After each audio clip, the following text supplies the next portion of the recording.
Lieber, deine Luft hat's da wieder herin, da darf ich gleich die Tür auflassen. Das brandelt doch. Ach, mein Haus. Ja, um Gottes Willen, ja, für die Teufel, was ist denn da wieder?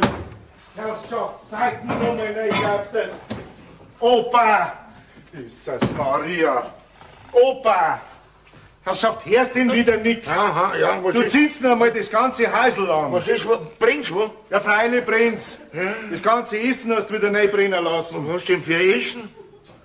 Opa, so geht's nicht mehr. Riechst denn du das nicht? Lass mal mein Brille aufsetzen, warte. Nein, ich riech nichts, was soll ich denn riechen? Ja, jeden Tag lässt was reinbrennen, da passiert noch mal das größte Unglück. Was soll ich denn reinbrennen lassen? Ich koch noch gar nichts. Jetzt red kein Schmarrn.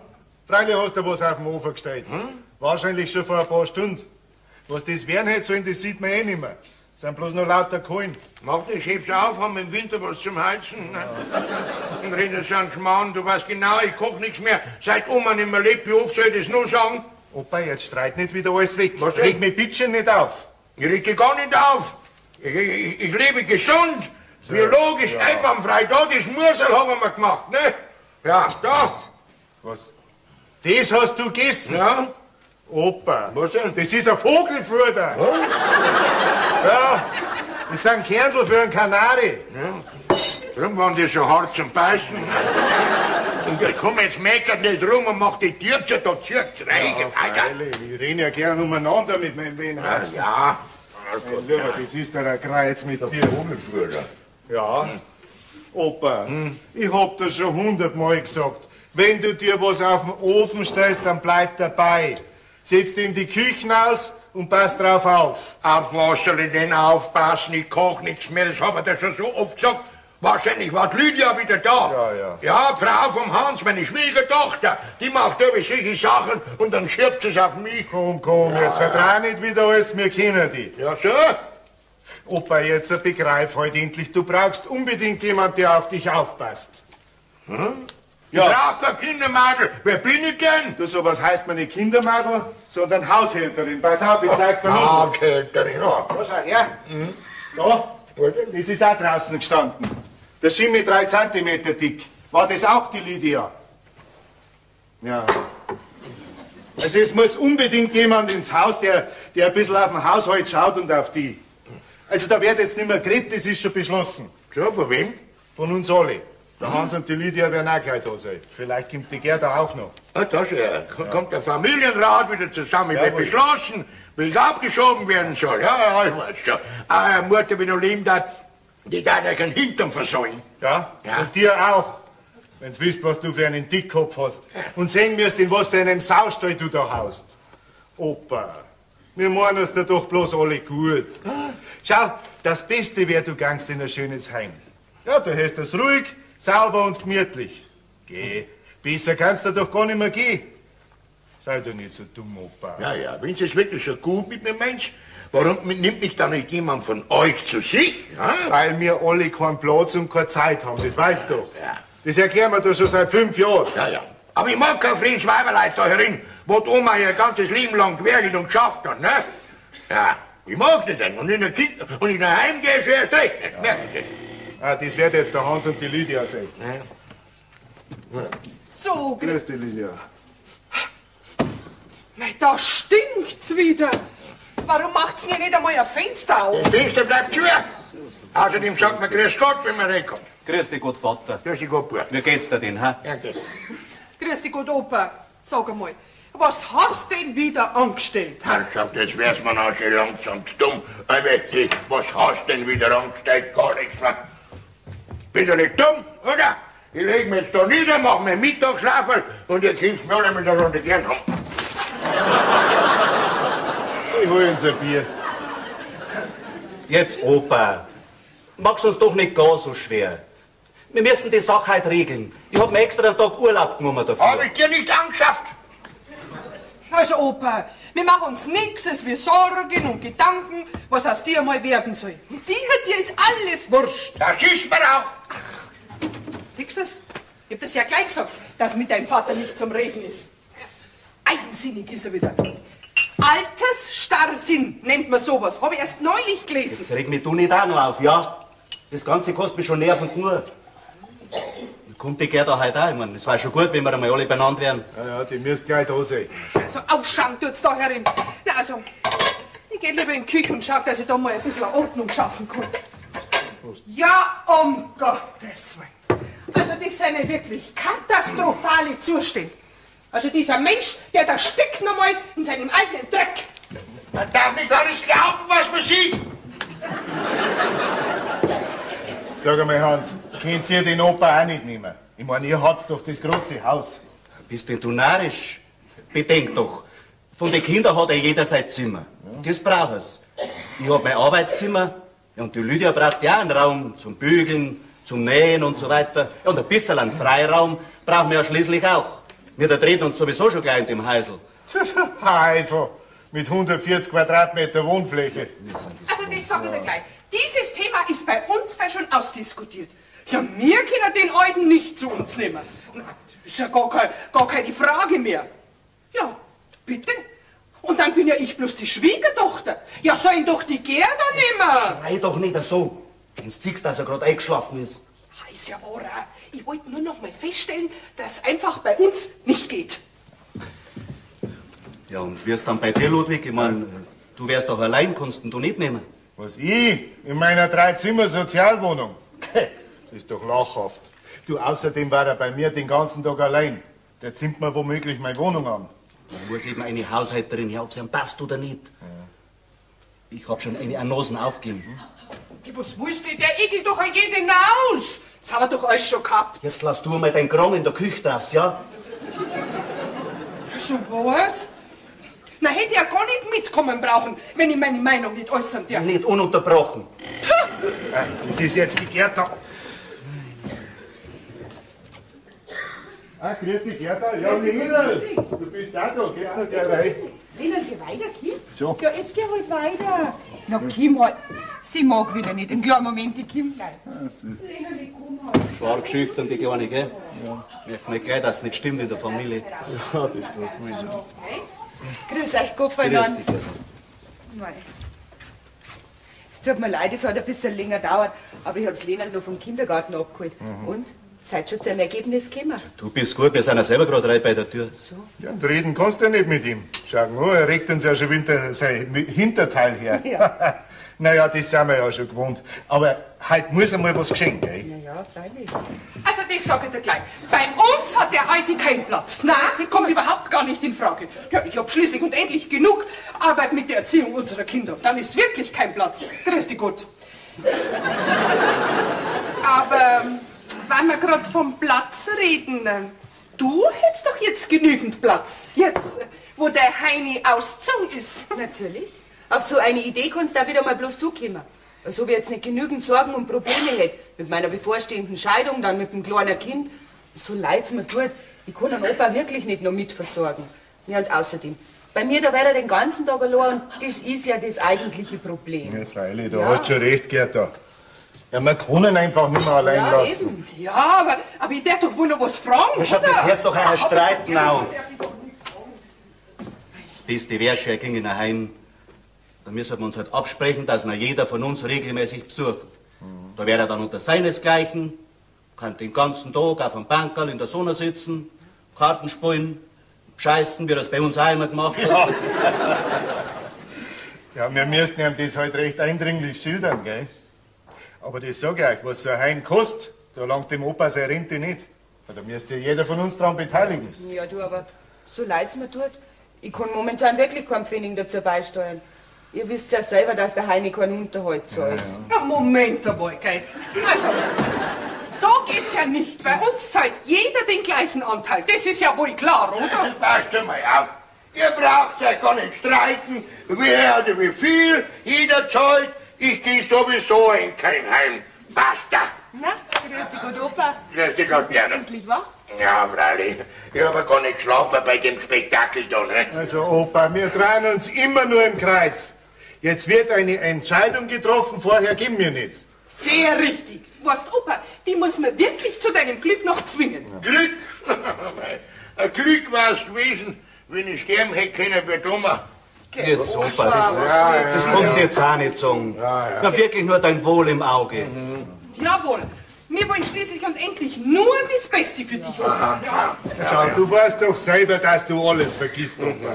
Wir wollen dir doch bloß helfen. Ah, heißt mir das jetzt helfen, wenn mir jemand ins Altersheim abschieben will? Oder vielleicht für Blemblem erklären? Hey, Opa, was redest Oh, du ich da? kenn mich schon aus.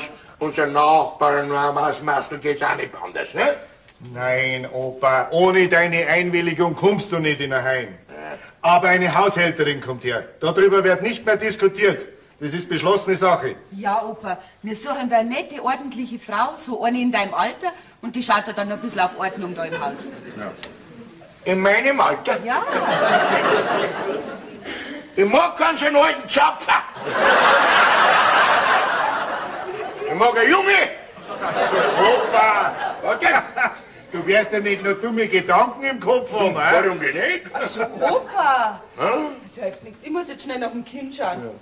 Nach was für ein Kind? Das Lenerl habe ich dabei, aber sie traut sich wieder mal nicht rein. Weißt du, wie schüchtern das ist. Was, mein Enkelkind ist da? Da sagst du mir nichts davon. Ah, ja, gib's jetzt aber da. Opa, Was? aber bitte mach nicht wieder Dummheit. Na, da kannst du machen, was denn für Dummheiten.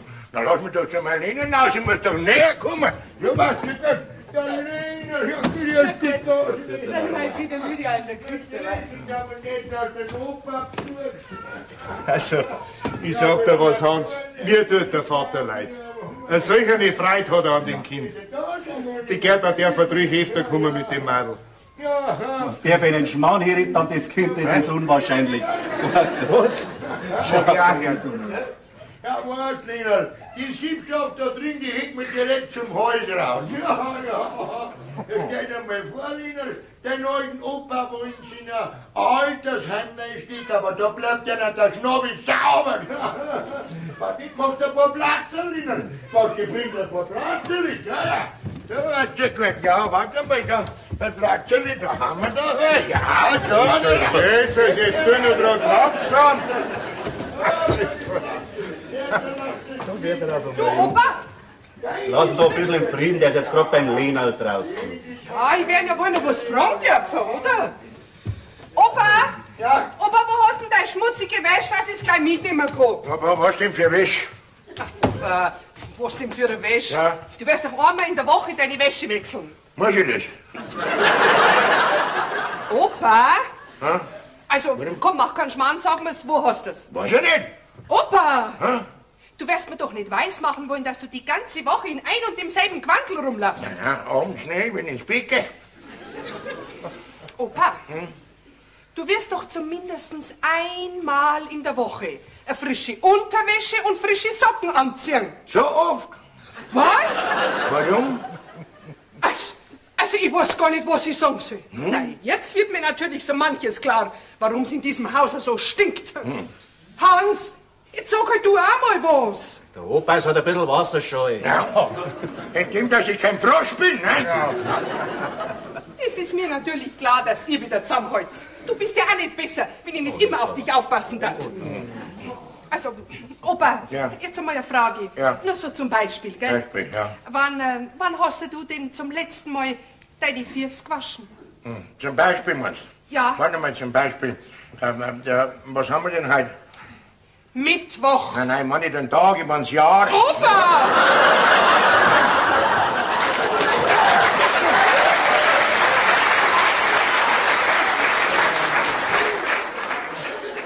Du wirst doch nicht damit sagen wollen, dass du dir jahrelang nicht mehr deine Füße gewaschen hast. Ja, zum Beispiel, meinst du? Warte mal. Ja, aber der Kammermann Toni seine Konfirmation gehabt hat, da hat mir Thomas einen schwarzen Anzug gekauft und schwarze Schuhe. Die Oma noch? Ja, und die schwarzen Schuhe waren ein bisschen eng und mit Füße gewaschen haben sie wieder passt. Ja. Genau. Opa! Was denn? Also das ist wirklich ein starkes Stück. Na, also so geht's ja wirklich nicht. Gerda, bring bitte sofort einen Kübel mit dem heißen Wasser, aber schnell. Also was, das ist ja unerhört. Wieso? Damit sich euer Vater mal die Füße waschen kann. Weil seine letzte Fußwaschung war nämlich vor mindestens 3 Jahren. Opa, Was? das ist ja Himmelschrei. Na, schrei halt noch auf. Opa, ich pass auf, dass das Wasser kocht. Ja. Ja, das hast du ja wieder einmal sauber hingekriegt, Opa. Macht aber Freude, wenn du die Lydia so auf die Palme bringen Ein kannst. bisschen Freude muss ja der Mensch haben, nicht? Musst du mich lindern, muss ich wieder auslindern. Mein, die ganzen Platten hast du zusammengegessen. Bloß nur 2 Stück hast du den Opa drin. Ja, meine, aber geschmeckt haben wir die Platten. Opa, was hast denn du jetzt am Lehnern wieder gegeben? Platzen, warum? Ich hab dir doch schon 100-mal gesagt, du sollst dem Kind nichts zum Essen geben. Und sind ja bloß ein paar Platzen, lass mir halt die Freiheit, ne? Das Lehnerl isst bei den Mahlzeiten und sonst nicht. Na ja, aber da ist ja nichts dahinter, oder? Sag einmal. Was? Wie alt sind denn das schon? Na, das weiß ich. Ohnmachtselig hat's noch Bauch, ne? Opa, Was denn? die sind ja dann schon Jahre alt. Ja, aber immer noch sehr frisch, ja. Sag einmal, was sind denn da für schwarze Boberlin drin? Warte, vielleicht sind Meisen gekommen. Um Gottes Willen, Nicht dabei. das Kind muss sofort zum Arzt, da muss man einen Magen auspumpen. Magen auspumpen. Opa, Opa, Opa. Was heißt denn da Opa? Was kann ich dafür, wenn die so dumm ist und alles glaubt, ne? Die Blasel habe ich gestern am Supermarkt gekauft, ne? Und außerdem, wenn es genau hingeschaut hätte, dann hätte sie gesehen, dass die schwarzen Puppeln keine Mausballen, sondern Schokoladenbreseln sind, ne? Ich vergifte nicht mein eigenes Enkelkind, oder? Jetzt treib's halt mit deinen Späße nicht auf die Spitze. Ne? Du siehst doch, dass sich die Frauen sowieso schon genug aufregen. Wir haben jetzt wirklich andere Sorgen. Ja, was wisst denn ihr schon? Trinkt ihr mal Bier? Ich mein ja, ich bin deppert. Dabei merkt ihr gar nicht, dass ihr die Bratzelten seid. So, jetzt haben wir wenigstens wieder ein bisschen Ordnung geschaffen in Ja. der Küche. Also, weißt du, Opa, das ist wirklich furchtbar, wie es da ausschaut.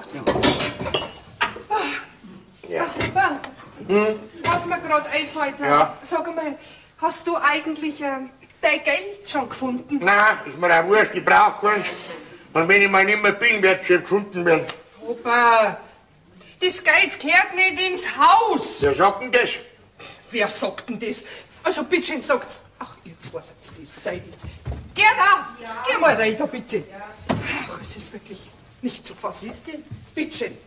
Du als sein Lieblingskind, sag doch deinem Vater, dass das Geld auf die Bank gehört, auf die Sparkasse. Ja, und nicht da im Haus in diesem Saustall versteckt. Was heißt versteckt? Das Geld liegt schön gebündelt an seinem Platz.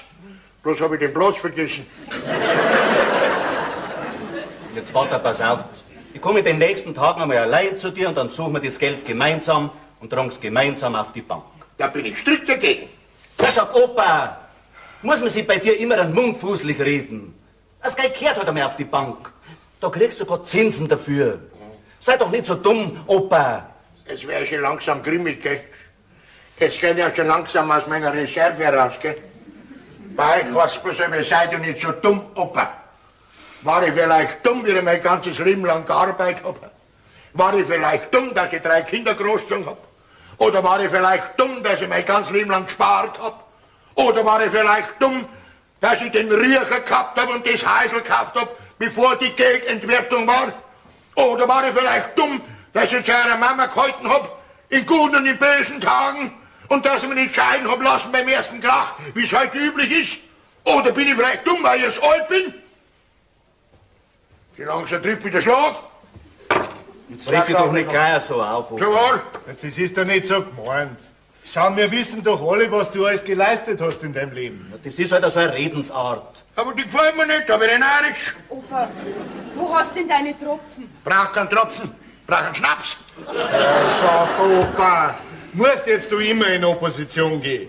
Mach's uns halt nicht so schwer. Opa, schau, du musst doch auch jetzt ein bisschen an uns denken. Ja, ich zum Beispiel, ich kann jetzt notwendig eine kleine finanzielle Unterstützung brauchen. Was du brauchst, ist eine Brille.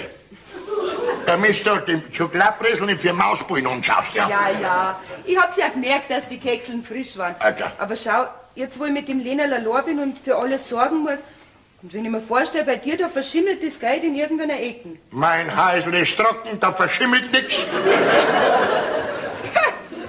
Da brauchst jetzt du wieder gar nichts sagen. Moment einmal, ich hab kein Wort gesagt, gell? Ist bei dir auch gar nicht notwendig. Ein Blick genügt, der fegt der ganze Stadtteile leer. Also Hans, Hans, das muss mir wirklich nicht gefallen lassen, dass ich mich von deiner Schwester so beleidigen lasse. Sag dir was. In eure Weiberstreitigkeiten mische ich mich nicht rein. Tja, da können wir doch nichts dafür, dass dir der Heini davon gelaufen ist, oder? Ja.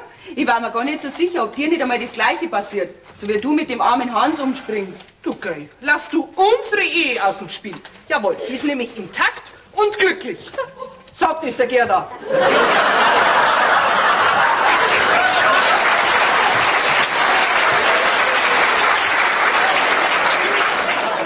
Da träumst du ja nur davon, dass du... Hans? Was ist denn? Ja, Hans, sag sofort, dass du glücklich bist. Ja, so weit schon. Was heißt denn da so weit schon? Du bist rundherum und ausnahmslos glücklich mit mir. Sag ihr das? Ja, ich bin rundherum und ausnahmslos glücklich. Mit mir und nur mit mir. Mit mir und nur mit mir.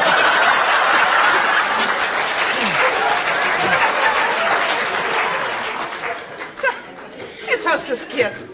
Also bitte, unterlass deine überflüssigen Bemerkungen über unsere Ehe. Da ist nämlich alles in Ordnung. Ja, auch im finanziellen Bereich. Apropos finanziellen Bereich, ich mein, von dem Geld, was der Opa in dem Haus versteckt hat, ja, da gehört ja schließlich am Hans auch was. Ja, ja. Und der Ludwig aber auch. Ja, lass gut sein, Opa. Mir ist doch das wurscht, das weißt du. Jetzt weiß ich's. Was? Wo du dein Geld hast? Nein, wo ich meinen Tabak hin hab, da in der Ja, aber jeder gleichen Teil wird alles geteilt. Ja, Opa, nachher hast du es doch schon gefunden. Eben nicht. Opa, Opa, weißt du was? Was denn? Ich habe eine ganz gute Idee. Ja, was? Ja, jetzt, wo wir doch alle so schön beieinander sind, ja, dann suchen wir halt alle miteinander ein Geld. Also ich versprich das, ich find's bestimmt. Wenn ich deinen Zinken anschaue, glaube ich dir das sogar. Hans, wir gehen.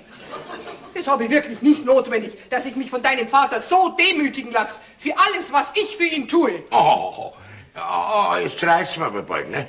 Ich möchte schon wissen, was du für mich Gutes getan hast. Oder bin ich vielleicht wirklich schon so dumm, dass ich das Laufen vergiss? Hans, ich war draußen. Mir geht's ja wirklich nicht um das Geld. Nein, mir geht's ja schließlich und endlich um die Gleichberechtigung. Jawohl. Es tut mir leid, Vater. Dass jetzt ihr Weiberleid immer streiten müsst. Du bist auch nicht besser. Halt du mal wenigstens deinen Rand. Ja, du sagst lieber deiner Frau. Jetzt hört's doch auf, ich bitte euch. Hans, ich warte! Geht schür, Bube. Geht schür. Sonst läuft ja der Alte noch davon, das wäre ja furchtbar. Du kannst auf mich selber wachgehen, Mutter. Brauchst keine Angst haben. Und wenn die Damen jetzt dann alle kommen, Was denn für Damen? ja, die halt auf die Anosen, dann bist recht nett und freundlich zu ihnen und schaust das an. Ja? Versprochen? In meinem Alter gibt man keine Versprechen mehr für die guten Hans. Viert euch beieinander, gell? Ja, und du, Hans, Was denn? hau daheim mal richtig auf den Tisch, dass sich was rührt. Seid ihr nicht so dumm?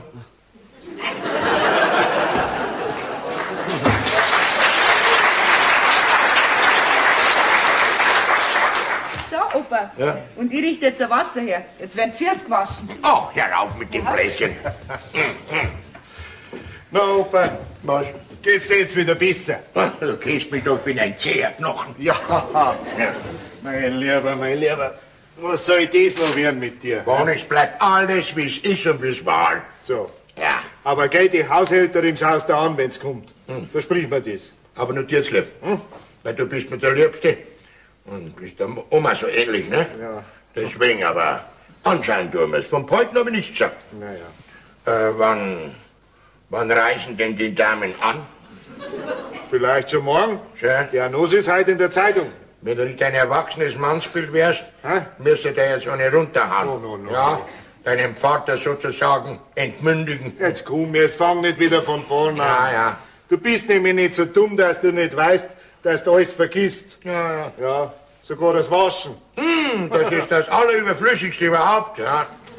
Ja. So, Opa. Was denn? Jetzt waschen wir Füße. Was? Jawohl.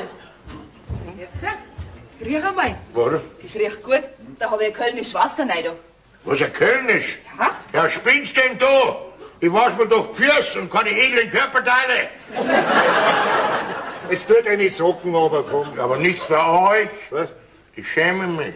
Mein Gott, jetzt stell dich doch nicht so an, das sind doch bloß Pfirst. Rühr mich ja nicht an. Nicht einmal für der Oma habe ich mir Pfirst gewaschen. Man hat ja noch ein natürliches Schamgefühl. Jetzt hörst du aber rauf, du. Von deinem sogenannten Schamgefühl hat mir die Mama aber ganz andere Sachen erzählt. Du musst ja einiges geleistet haben in der Richtung. Und jetzt tut deine Socken runter, sonst wär ich einmal narrisch. Au, das ist ja heiß. Soll vielleicht gesotten werden, ha? Nein, die Füße sollst du waschen. Jetzt geh weiter, jetzt. Da ist ein Buch herauf. Schuhe runter, Gibt's denn sowas die auch? Socken runter. Ach, die Gewäsche sowas. Was denn mit dir muss an? Mein Lieber. So. Also die wasche ich nicht mehr, die schmeiße ich gleich weg. Was? Hast du noch nichts von Umweltverschmutzung gehört, ha?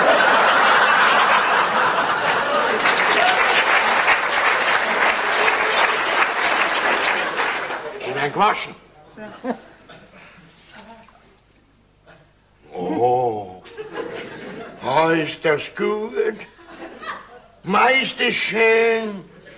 Kann ich gar nicht begreifen, dass ich mir diese unsagbare Wohltat jahrelang vorenthalten habt. Ja. Von mir aus können die Weiber jetzt antanzen. 40 Jahre habe ich mit ein und derselben Frau darin gehaust. Und jetzt kommt eine Fremdsweiberlotterei. Wer weiß, was die für Marotten hat. Mir klangen schon die meinen. Jetzt mag ich Musik hören. Dass sie was rührt da erinnern. Jawohl. Jawohl, das ist es. Das ist ein Matsch, mein Lieber. Den haben sie im 70er gleich auch schon gespielt. Ja, da wollte man ja klicken. Ja, ist keiner daheim. Aber nachschauen müssen wir doch. Ui, das ist ein ganz Junge. Jetzt pressierst du mir aber. Ja, jetzt Checking aus der Reihe. Brunnen. Ja. Ha, Opa, sind wir ein bisschen schwerhörig, hä? Reden Sie mit mir, Fräulein? Na freilich, mit wem denn sonst? Ja, das ganze Puppel, sie Tanzschicks. Na ja, schon gut, Opa. Ja. Also, ich bin die Lillo. Aha. Und ich war an dem Job da interessiert. Wie viele Stunden sind denn das am Tag? Ich hab nämlich nicht so viel Zeit. Das kommt ganz auf einer drauf an, Fräulein Lilla. Lillo-Bütchen, gell? Ja, Ah, siehst du, da fällt's überall. ja, überall. Was zahlen Sie denn in der Stunde? Ich zahle gar nichts. Was? Ah, das ist ja eine Frechheit. Ah, so knackig sind Sie ja wirklich nicht mehr, dass er bei Ihnen aus reiner Menschenfreundlichkeit umsonst arbeitet. Unter 15 Nagel in der Stunde geht da gar nichts. Kapiert, Opa? Zangerl ist mein Name, wenn es erlaubt ist, ja. Und was das Zahlen anbelangt, das übernehmen meine Kinder. 3 Stück an der Zahl. Ah, na gut, na, können wir drüber reden, gell? Ja. Boah, da hat eine Milf da drin, hey. Das ist einfach ein ganz freche Nocken, das sage ich Ihnen. Ne? Und der Luftballon wächst dann raus, der Goschen raus. Ja. Aber das Gestell, das gefällt mir, das ist super. Ja, ich meine, das steht bei Ihnen aber nicht mehr zur Debatte. He? Also, gehen wir zum Geschäftlichen. Ja. 15 Nagel in der Stunde, das ist klar. Nicht länger wie 3 Stunden am Tag und das geht bar auf die Hand, klar? Klar. Haben Sie eine Waschmaschine? Nein, Und dann müssen wir die Wäsche aus dem Haus geben. Haben Sie eine Putzfrau? nein. Und dann müssen Sie ja noch mal nicht kümmern. Haben Sie jemanden zum Kochen wenigstens? Nein. Ja, dann wird's aber Zeit. Es gibt doch wirklich genügend Frauen, die sich förmlich drum reißen den ganzen Tag am Herzen stehen, oder? Das ist eine ganz bescheidene Frage. Was wollen auch Sie bei mir tun? Opa, Was? ist doch klar, ich meine, ich bin ja Gesellschafterin. Gesellschafter. Aha. Und wie macht ihr das bemerkbar, diese Gesellschafterin? In welcher Richtung? Ganz bestimmt nicht das, was Sie sich in Ihre grauen Hirnzellen so ausmalen. Noch was? Ja. Auf die Nacht arbeitet ich auf keinen Fall. Gibt's denn im Nest überhaupt eine Disco? Ist das so ein finsterer Schuppen, da was so blitzt und zuckt drinnen und da so eine kreisliche Negermusik spielt, ja. Das haben wir schon ein paar Jahre da, ein Umbau der Kuhstall, ja. Da haben wir wenigstens so einen Lichtblick in dem Kaff. Ja, da nehmen sie mir aber mal mit, gell, von den Lilla, in so ein Disco, das gibt der Hitz und der Gaudi. Ich glaub fast, Sie meinen das im Ernst. Grüß dich, Vater. Ah, du hast schon Besuch. Du, ich bin schnell 10 Minuten vom Chef weg, weil ich nachschauen wollte. Ludwig, das ist das von den Lilla. Sie wascht und kocht und putzt zwar nicht, aber sie leistet mir am Tag 3 Stunden Gesellschaft, Stunde um 15 Mark, die nehme ich und keine andere.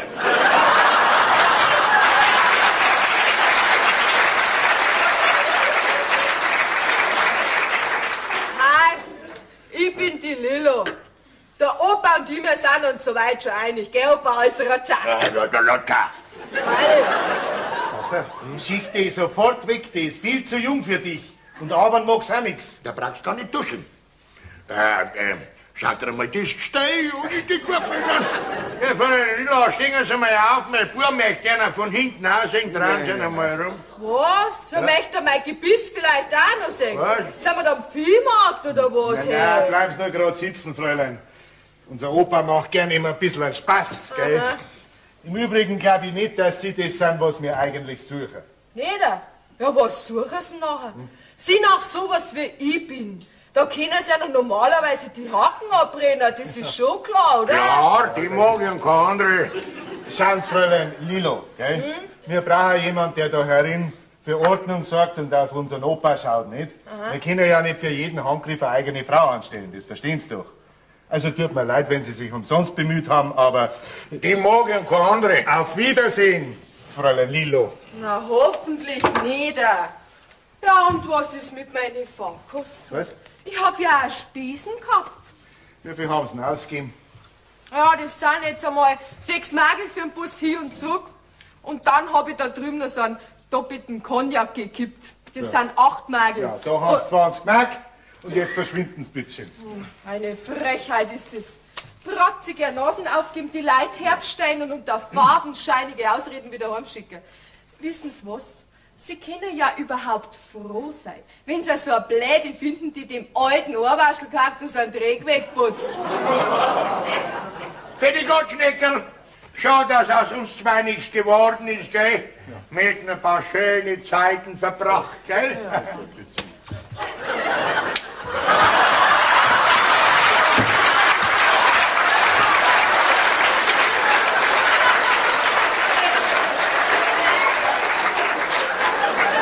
Sag einmal, was war jetzt das? Spinnt die?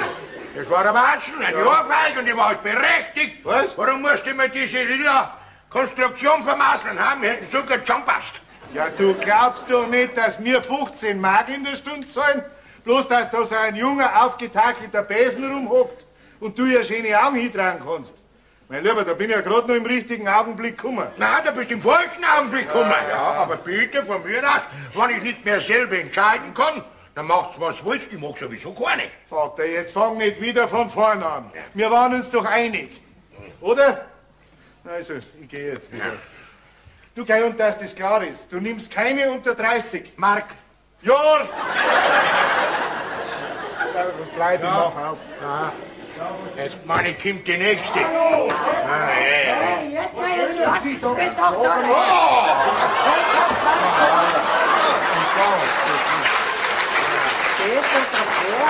Ja, ich ergreife die Flucht, gell? Du bleibst Opa. Na, mit der kannst du dich schon selber unterhalten. Jetzt schaut dir doch den alten Lustmolch an. Hat mir doch der tatsächlich eine abgemacht. Ja, ich weiß schon, wohin. Ich bin die Olga. Ja, ich komme auf die Annonce. Ich bin sozusagen die Frau, die aus der Kälte kam. Also, ich verstehe nicht ganz. Ja, wissen Sie, mein Alter und ich, wir schlafen getrennt. Ach so, Sie haben getrennte Schlafzimmer. Nein, getrennte Brücken. Was? Ja, ich schlaf unter der Prinzregentenbrücke und mein Alter unter der Ludwigsbrücke. Ja, um Gottes Willen. Ja, sehen Sie, Das hab ich auch gesagt. Ja, stellen Sie sich vor, wer ich heute in der Früh aufwache, weht mir doch der Wind eine Tageszeitung in mein Schlafzimmer. Ja, eine Nachtzeitung komme ich nie zum Lesen, weil da bin ich schon besoffen. Ja, also, wer gesagt, ich lese die Zeitung, sehe die Annonce und da bin ich. Ja, also liebe Frau, ich glaube nicht, dass Sie die Richtige sind für unseren Opa. Wissen Sie, weil unser Opa, der braucht seine Ordnung und Sauberkeit. Jetzt sind wir beieinander. Ja. Sauberkeit. Das ist auch bei mir das Wichtigste. Ja, das sieht man. Ja, also wissen Sie, mein Schorschi, also das ist mein Mann. So. Ja, ist ein normaler, ganz ein guter Kerl. Ja, aber er versteht halt keinen Spaß. So. Ja, hat er gesagt, Olga, hat er gesagt, das bin ich. Ah, ja. Ich bin die Olga. Hat er gesagt, Olga, wenn du heute wieder ohne Arbeit heimkommst, dann schlag ich dir's Kreuz ab. So. Ja, jetzt hängt's. Da hört sich bei mir der Spaß Ja, auf. also gute Frau, ich... Gell? Jetzt sagen Sie selber, dass ich eine gute Frau Nein, bin. ich mein- Jawohl, ich muss ja auch eine gute Frau sein. Mein Alter, der verschluckt 3 Flaschen Wermut am Tag. Geh weiter. Und wer muss das Geld herbringen Ja, dafür? Ich natürlich, Ja, oder? also bitte, ich sehe mich eigentlich nicht in der Lage, dass ich Ihren Mann auch noch durchfordert, sozusagen. Ich mein, ich bett jeden Tag zu unserem Herrgott, dass bei meinem Alten der Durst vergeht und bei mir nie aufhört, gell? Jesus Maria, was mache ich denn da gerade? Die kriege ich nicht mehr los. Ich seh's an ihrem Gesicht, dass ich da bleiben kann. Also, was ist jetzt? Jetzt fangen wir an, beginnen wir. Ich wasche seine Unterhosen, seine Hemden, seine Socken. Ja, wenn Sie wollen, ich wasche schon ganz Nopper. Also, liebe Frau, wie ich Ihnen schon gesagt habe, ich glaube nicht, dass Sie die Richtige sind für unseren Opa. Unser Opa ist ein alter Mensch, der ist so einer geballten Persönlichkeit, wie Sie sind, nicht mehr gewachsen. Ja, was kann denn Sie? Wie froh, dass ich bin, dass der Opa ein alter Mann ist. Der Schorschi, also, was mein Mann ist, ja, der hat gesagt, Olga hat gesagt, trau du dich ja nicht und geh zu einem Jungen. Sonst schlag ich dir. Das Kreuz ab, ja, ich weiß schon. Ja, wissen Sie, ich gehe nicht mehr leicht her, aber schwer weg, ja. Also, liebe Frau, aus uns zwei kann nichts werden. Ja, Sie müssen mich ja nicht heiraten. Nein! Ich meine mit der Arbeitsstelle. Nicht? Nein. Gut. Kann man auch nichts machen. Ja. Jawohl, dann geh ich halt wieder, gell? Ich halte dir beide Daumen, gell? Zu was denn? Zu Ihrem Kreuz. Ich halte mir schon selber, aber die Sehr gut. Na, habe ich.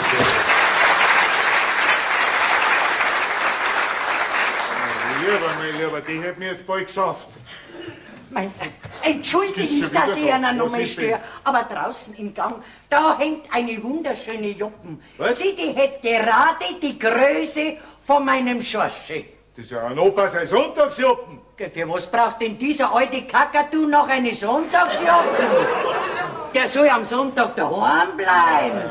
Aber mein Schorschi, das ist der Mann in den besten Jahren. Ja, der soll am Sonntag fortgehen. Jawohl. Ja. Nein, so was ist denn jetzt? jetzt? einmal die Tupferei auf, da, oder? Was jetzt sagen Sie? Sagen Sie ein Herz, ging jetzt weiter. Ja, das darf er nicht wahr sein. Ja, also bitteschön. Nehmen Sie die Juppen und verschwinden Sie, aber endlich, seien Sie so gut.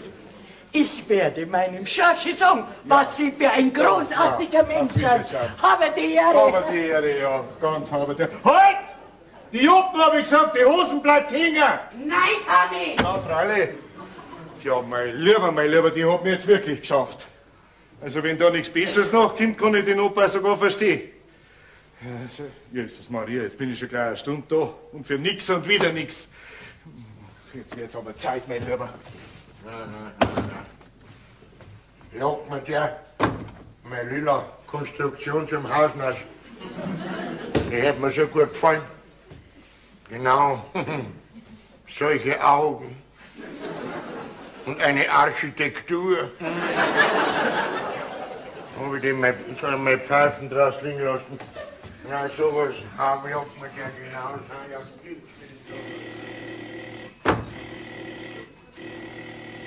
Ja, macht jetzt doch vielleicht bald einmal einer auf, ne? Ja, die Tür, die ist ja offen. Ja, so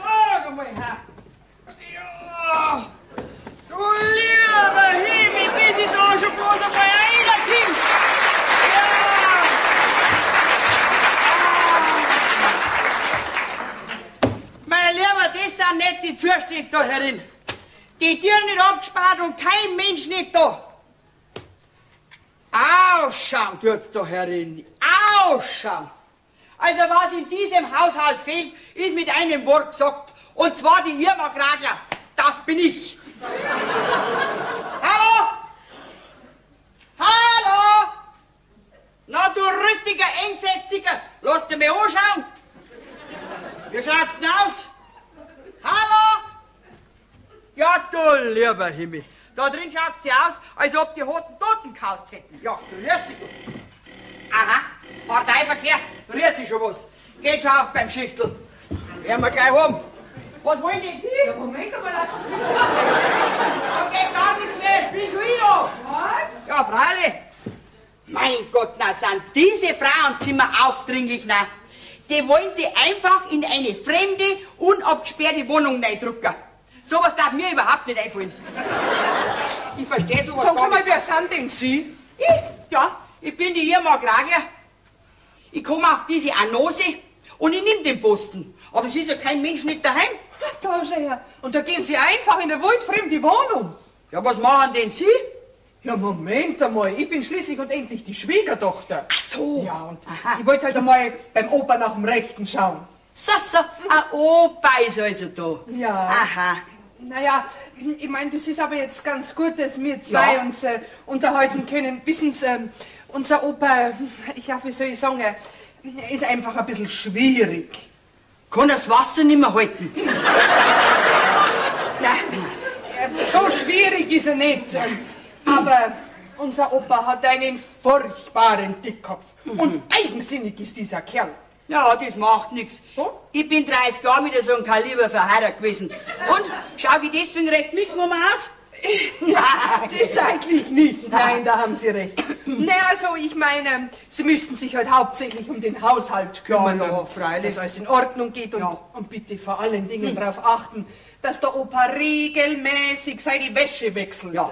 Naja, ich brauche Ihnen das nicht sagen, das wissen Sie schon selber, gell? Ist alles nichts Neues. Ja, und wegen der Bezahlung, da brauchen Sie sich überhaupt keine Kopfzerbrechen machen. Nein, die Bezahlung teilen wir 3 Kinder unter uns auf, ja. Ja, das ist gar nicht so wichtig. Wissen Sie, ich brauche halt normalerweise gar nicht arbeiten. So? Ich bin recht gut versorgt, ich habe eine gute Rente.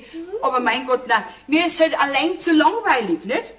Und jetzt schauen wir mal zuerst, ob ich überhaupt mit einem Vater klarkomme. Und alles Weitere dann später, gell? Ja, also wenn ich das so höre, dann glaube ich, Sie sind die Richtige. Ja, das für uns. glaube ich auch. Ja, also dann. So, das ist ja Gut, also dann wünsche ich Ihnen wirklich alles Gute. Ja. Wissen Sie, ich würde den Opa sofort zu mir nehmen. So, Der hat doch nicht solche Sprühkrümter. Gut. Wer sind die da? Ich bin die Irma Gragler. Und ich werde ab sofort ein bisschen einen Schwung in die verstaubte Bude da reinbringen. Ich meine, wenn's recht ist, nicht? Was ist denn? Das ist ja eine alte. Opa, das ist genau die Richtige für die. Opa, so eine Kraft kriegst du nie mehr wieder. Also bitte, sei höflich und freundlich zu ihr, ja? Also, Frau Graf, Ja, also dann nur wünsche ich Ihnen wirklich alles Gute, gell? Ist recht. Das werden wir schon deichseln, gell, Opa?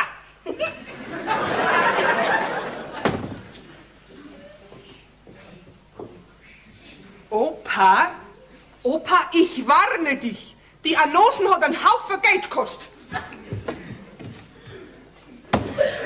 So, da. Ein bisschen Kaffee. Jetzt werden wir gleich mal schauen. Oh, ein bisschen 2 Herde, da kann man sich gleich gar nicht mehr hersitzen. Da. So, jetzt habe ich ein bisschen Durst.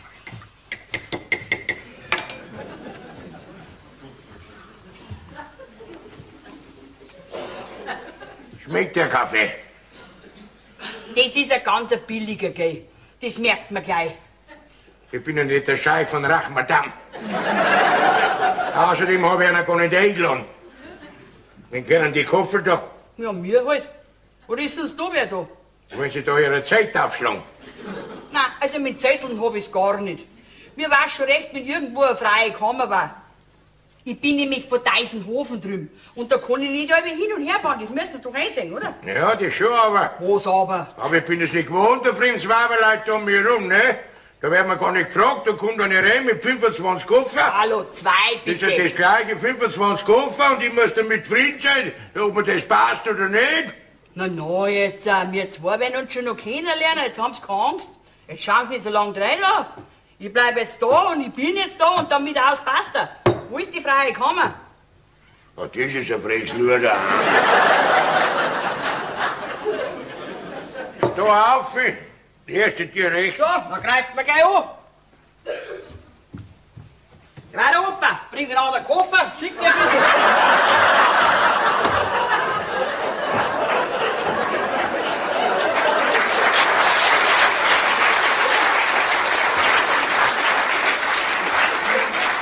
Das sehe ich schon, das sehe ich schon.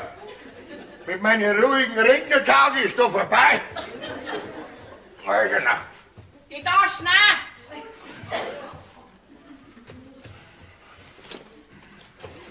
Und der Hut, der liegt am Tisch.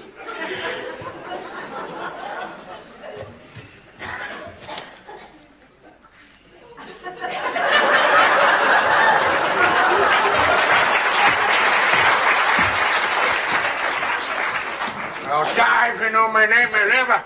Da meine bin ich verrost und verkauft. Ah, die ist mir gerade noch abgegangen. Da, die bin ich aufgebuckt, mein Lieber, da liegt schon draußen auch wieder. Ah, die darf sich da Brot machen. Die alte Hine, die alte. Haha. Wo gibt's denn sowas in mein Häusl, so eine Hirma? Die hat mir ja gerade noch gefällt, die ist mir gerade noch abgegangen. Mein Lieber, das Weiberleid ist noch nicht geboren, die mich klein kriegt. Ja. Ah. Haben wir das schon wieder, gell? Oh, das ist für nix und da. Was ist nicht gesund? Ja, der rachitische Schornstein, der geht auf die Lunge. Dieses unschuldige Pfeifer ist ein rachitischer Schornstein. Ja. Sie, was geht ja nicht in meine Lunge, da, ha? Nur dazu die ersten 5 Minuten. Wer bin ich denn, ha? Sie sind ein ganz unausstehlicher alter Mensch. Sie, wenn ich Ihnen zu unausstelle, ich bin ja nicht mehr der 25 Kopf. 2 bitte. Ja, das ist das gleich, um gegen es wieder hin, was herkommen sind, ne? Sagen Sie mal, wir werden uns schon noch verstehen, die haben's doch nicht gar nicht so. Was sind Sie jetzt auf einmal so bissig mit mir? Sie, aber ich bin nicht giftig, ich bin mit mir selber manchmal giftig, lassen Sie mir mal Ruhe. Noch was? Ja, selbstverständlich. Was denn? In der Kammer da drin, da ist ja nicht einmal ein Kasten. Ich weiß ja nicht einmal, wo ich meine Wäsche tun soll. Ist doch mir wurscht. Ein freundlicher Mensch. Was ist denn da in dem Kasten herin, hä? Wo? Da. Ja, da sind ja lauter alte Töpfe drin. Die gehören doch in die Küche Hallo, Moment einmal, das ist mein Eigentum, gell? Da wird nicht daran gerüttelt und gar nichts mehr. Hallo, was soll denn das? Da, das kannst du alles nicht mehr brauchen. Innen kaputt, auch innen kaputt. Da außen alles total verrost, alles verrost. Das ganze Grafik gehört einfach rausgeschmissen. Meine liebe Frau, so geht es nicht. Passen Sie auf, das ist mein persönliches Eigentum und das bleibt unangetastet, ja? Das sind lauter alte Töpfe und sonst nix. Und eins wollen wir gleich einmal klarstellen, gell? Wenn ich in diesem Haushalt da herin angestellt bin... Ich hab Ihnen nicht angestellt. Sie sind da reingebrochen wie eine Naturkatastrophe. Da bin ich noch mal gefragt worden. Und mir hat man aufgetragen, dass ich da herin für Ordnung sorge. Und das tue ich so, wie es ich für richtig finde. Wissen Sie was? Was denn? Sie können mich am Aschermittwoch besuchen. Alle?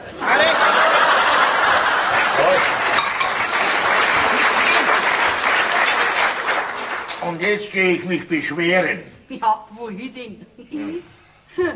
Amnesty International. Sie, wenn Sie dann nur beschwert haben, dann können Sie in einer Stunde wieder kommen zum Essen. Ich mach Käsespatzen.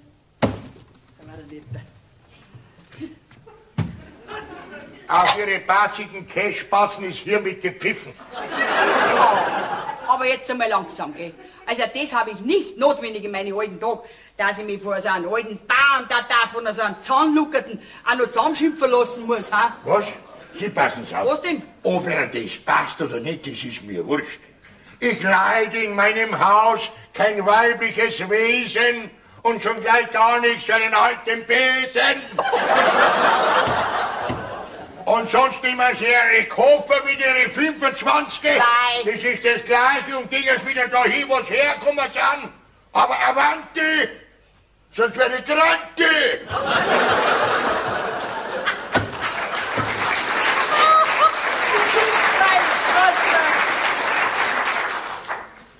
So was gefällt mir. Wenn ein Mann spielt und wenn er noch so alt ist, auf seinen Standpunkt besteht. Aber es wird ihm halt nichts nützen, denn? Ja, was ist denn heute los? Ja, heute rührt's ja was. Gott, das will ja noch langsam. Mein Gott, ich bin ja kein Schnellzug. Was ist denn los? Ja, Moment, jetzt gehen, lassen Sie mich da rein. Sie, jetzt wär's aber nicht ganz frech, schnell. gell, Sie Sie? werden ja bei Sie nicht frech. Ich Geh Ich möchte den jungen Mann sprechen, gell? Bei uns gibt's keinen jungen Mann, bloß einen alten und der ist nicht da. Renz kann's an Schmarrn daher. Der junge Mann hat mir diese Joppen gegeben. Für meinen Schorsche, was mein Mann ist. Jetzt ist aber die Joppen meinem Schorsche so ein Stück zu kurz. Na, wird halt einer Schorsche so ein Stück zu lang sein. Könnten Sie mir vielleicht die Jacken umtauschen? Ja, du lieber Gott, wir sind doch kein Konfektionsgeschäft. Und umtauscht wird bei uns schon gleich gar nichts. Und jetzt tanzt die Joppen her, und dann geht's zu einem Schorsche heim, aber ein bisschen schneller, gell? Aber mein Schorsche hat gesagt, wenn ich nicht zu dieser Joppen die passende Hosen bring, schlagt er mir das Kreuz ab. Draußen im Gang hängt's. Hosen. Meine liebe Frau. Was? Sie wollen jetzt nicht sofort schauen, dass Sie weiterkommen. Aber dann verliere ich meine Geduld, das kann ich Ja, Ihnen bloß sagen Sie mal, was haben denn haben Sie für einen schönen Topf? Also sowas kann ich brauchen. Was? Ist ja Können Sie wunder- brauchen? Ja, sicher. Ja, für meine Unterkunft, für meine gemütliche unter der Brücke. Ja, die können Sie mitnehmen. Ja, Wirklich? selbstverständlich. Ja. Haben wir noch ein paar. Ehrlich? Freilich. Ja, selbstverständlich haben wir schon.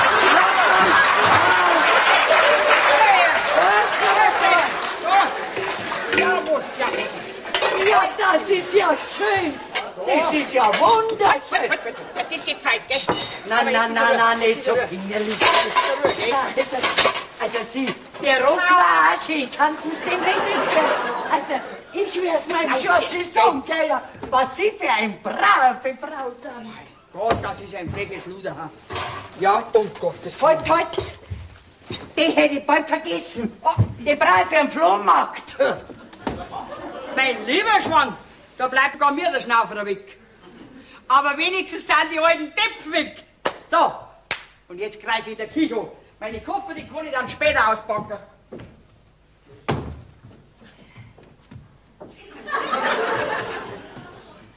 Geh Bub, sie ist gerade nicht da. Vater, so geht das nicht. Du kannst mich doch nicht einfach aus dem Büro rausholen. Bub, das ist ein Notfall. Was? Dringlichkeitsstufe Nummer 1. Bitte schaff mir das Weib vom Hals. Vater, du vertragst dich jetzt mit dieser Frau. Sonst wäre er mal ernsthaft massiv. Mir hat die Lydia vorhin angerufen und gesagt, dass das eine ganz ordentliche Person ist. Ordentliche Person, kriegt einen Lachkrampf. Ja. Diese Irma, die wagelt mich nieder, da mit den eigenen 4 Wind. Jawohl, da hab ich überhaupt keine Daseinsberechtigung mehr. Da geh ich lieber ins Altersheim. Und stell dir vor, die ganze Schiener-Depp von der Oma Sillig hat so hinausgeschmissen. Das war ihre erste Amtshandlung, ihr Eintritt sozusagen. Bub, bitte, erhöre die Hilferufe deines alten Vaters und schaff mir diesen weiblichen Dracula aus dem Haus. Jetzt beruhig dich nur gerade wieder. Du regst dich immer gleich so auf. Du hast eine Antipathie gegen jede Frau, die dir helfen will. Aber was helfen will? Da schau her, zu meiner Pfeifen hat's rachetischen Schornstein gesagt, ne? Was? Ja, das hätte sich Oma einmal erlauben können. Also gut, ich red mit dir. Ja? Red mit dir. Schmeißen soll das. Also Vater, ich schau mir die Frau an und wenn sie einen ordentlichen, anständigen Eindruck macht, dann bleibt's. Klar? So wie die kennt, heute die alte Krucke sogar. Mein Vater. Hallo? Ja, Ah, Sie sind gewiss die Frau Kragler. ja, das bin ich. Ich bin die Irma Kragler. Grüß Sie, na gut. Grüß Gott. Und wer sind denn Sie, wenn ich fragen darf? Wissen Sie, in das Haus, da latscht einfach auch jeder so rein. Ach so? Ja, ja. Ich bin der Ludwig Zanger, der Sohn von unserem Opa da. Aha, ja. Ja, ich hätte gerne ein paar Worte mit Ihnen gesprochen. So? Setzen Sie einer doch nieder. Das klingt ja so dienstlich. Hat sich einer Herr Vater schon über mich beschwert? Nein, das nicht gerade. Nicht. Schauen Sie, wir alle, ich meine seine Kinder, ja. Wir wissen alle, dass der Opa manchmal ein bisschen schwierig zum Nehmen ist. Ja. Darum bitte ich Sie, haben Sie Geduld mit ihm. Ja, das habe ich eigentlich schon vor. Ich meine, ich bin schon eine Person, mit der man auskommen kann. Außerdem, man macht mich mit Gewalt narrisch. Also, ja, das glaube ich schon. Ja, schauen Sie, Frau Kreigler, der Opa ist halt ein alter Mensch, mit allen Eigenheiten, nicht? Aber er ist auch ein Mensch mit einer Persönlichkeit, die man respektieren sollte. Ich hoffe, Sie verstehen, was ich meine. Na ja, also. Also, was ich sagen will, wir sind wirklich froh, wenn Sie da herin auf Ordnung schauen und auf unseren Opa schauen, nicht? Ja. Aber lassen Sie ihm halt seine kleinen Schwächen und Freuden, womit die unter anderem auch die Pfeifen malen. Das haben wir drin. Naja, dass er nicht das Gefühl haben muss, er kann immer für sich selber denken und entscheiden. Verstehen Sie, was ich meine? Ja, ich glaube schon. Ah ja, Sie haben schon recht. Wissen Sie, ich bin im Laufe meiner Ehe ein bisschen arg forsch geworden. So? Wissen Sie, mein Mann war ein seelensguter Mensch, aber sonst ein totaler Depp. Ich muss es einer sagen. 30 Jahre lang hab mich ich um alles kümmern müssen. Ja. 30 Jahre lang ist er wieder so ein Hunderl neben mir hertappt. Und ich bin mit meinen ganzen Sorgen und Problemen allein gewesen. Ja. Jetzt frage ich einen, da muss man doch so werden, wie ich jetzt bin. Ja, freilich, das ist irgendwo schon verständlich. Oder? Aber sagen Sie mal, Frau Krager, warum haben Sie sich eigentlich für die Stelle da beworben? Weil ich ganz allein in mein Häusl lebe. Ah ja. Und mir jeden Moment die Decken auf den Kopf auffällt, weil ich keine Ansprache habe. Ja, wissen Sie, bei unserem Opa war die Geschichte ein Leben lang umgekehrt. Ja, da hat er bestimmt, was unsere Mutter zum Denken und zu tun hat. Und sie ist neben ihm hertappt wie der Hunderl. Ja, also, er wird sich wahrscheinlich genauso wenig umstellen können wie Sie. Naja, jetzt probieren Sie es heute einmal. Ja. Und glauben Sie mir's, er ist wirklich ein gutmütiger Mensch. Ja. Aber lassen Sie ihm das Gefühl, dass er noch Herr in sein Häusl und Herr über seine Entscheidungen ist. Genau. Weil sonst gibt's eine Katastrophe. Und wir wissen uns wirklich nicht mehr zum Helfen. Ja. Wissen Sie schon?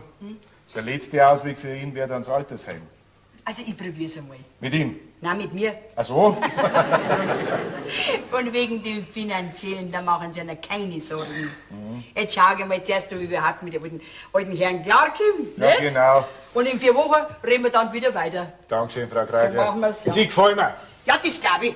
So? Wissen Sie, ich bin nämlich überhaupt nicht böse. Aber Ich bin halt bloß ein bisschen resolut und Ja, freilich. mag halt auch nicht mehr allein sein, nicht? Verstehe ich. Ich hab Vertrauen zu Ihnen. Jetzt hoffen wir's, dass Ihr Vater das auch begreift, dass er zu mir Vertrauen haben Na, kann, nicht? das werden wir schon kriegen. Ja. Opa, ich geh wieder, gell? Was ist denn? Geht Sie auch mit? Nein, die Frau Krager bleibt noch ein bisschen da. Dann geh ich wieder in mein Zimmer. Also, für deine Kopf, Frau Krager. Für deinen. Und viel Glück, gell? Ja. Ich schau noch in den nächsten Tag wieder Ist schon vorbei. recht. Für Sehr deinen gut, Herr Kopf. Zangerl. Und Ja, das kann ich brauchen. So, und jetzt fangen wir einmal mit dem optischen Eindruck an. Jetzt werden wir mal schauen. Dem werde ich helfen. Jetzt hat das der Madonnas. So, muss ich mir ein bisschen schicker. Dann geht das schon. Gell? Die steht her da. Was ist denn das da hervon? Das brauchen wir auch nicht mehr da. So. Schaut das ja auch gleich ganz anders aus. So. So, wunderbar. Delle. Mein Lieber, da bin ich jetzt gespannt. Das war ja gelacht. So, jetzt holen wir die Kässpatzen. Ja.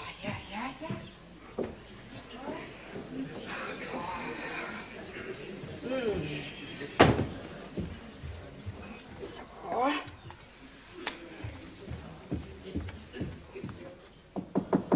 Herr Zangerl, die Kässpatzen sind fertig.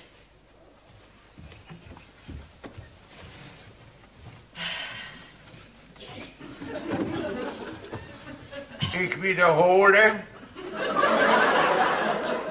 auf ihren kasigen Kässpatzen ist erneut und unwiderruflich gepfiffen. Gut. Da ist es halt allein. Oh, die sind Schiebeln. Ja, die sind schon Schiebeln, ja. So, kannst du mich gar nicht meinen, du.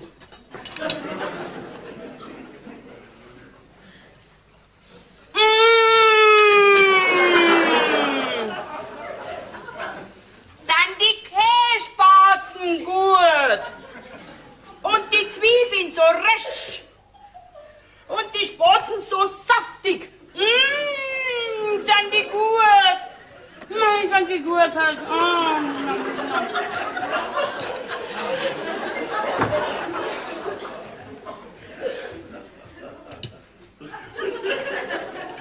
Ich hab mir's überlegt. Wollen Sie jetzt doch meine batzigen Kässpatzen? Nein, aber in meinem Zimmer muss ich auf dem Bett sitzen, da tut mir's Kreuz weh. Ich setz mich da in meinen Sessel und ignoriere sie. Und wie lang? Das weiß ich noch nicht. Bleib zum Trinken.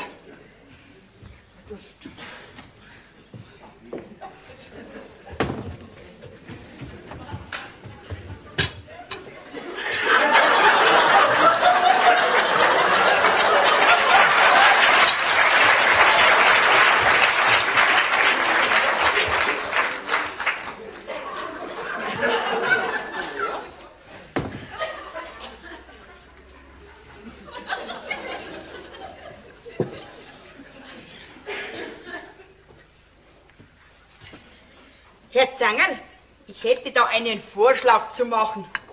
Da ja wahrscheinlich doch länger da bleiben wir. Wollen wir es doch nicht so förmlich halten, oder? Kein Kommentar. Ja, recht. Also, ich bin die Irma. Und wir heißen denn Sie? An der Haustür steht's draußen dran. Zangerl, lesen werden's wohl können. Ja. Und wir noch?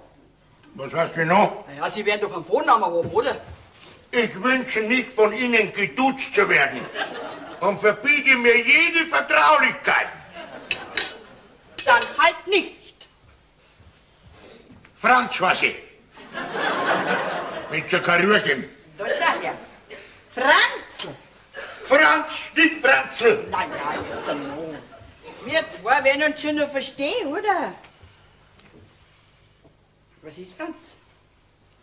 Wenn du keine Kässpatzen magst du noch nicht wenigstens deine Pfeife rauchen? Hä? Dann nimm's halt. Ja, warum jetzt nicht? Geht auch nicht auf Befehl. Das ist doch kein Befehl. Schau, Franz, das ist dein Haus. Und das ist dein freier Wille, ob du jetzt Kässpatzen essen willst oder nicht. Ob du eine Pfeifen rauchen willst oder nicht. Ich riech's bloß so gern. Okay, komm, rauch's halt, der Pfeif, bitteschön. Geh, sei doch nicht so dumm, Opa.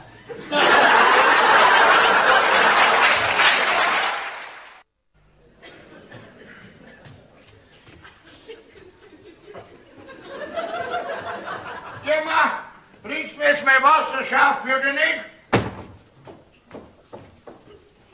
Warum musst du jetzt mitten unter der Woche Füße waschen? Weil ich ein reinlicher Mensch bin und darum wasche ich mir halt Fürs. Basta. Ah, von mir aus, du gibst ja doch keine Ruhe. Ja. Emma, wo ist mein weißes Hemd? In der Wäsche. Was? Jetzt kann er nicht 6 Wochen ununterbrochen in der Wäsche sein. Wo sind denn meine schwarzen Schuhe?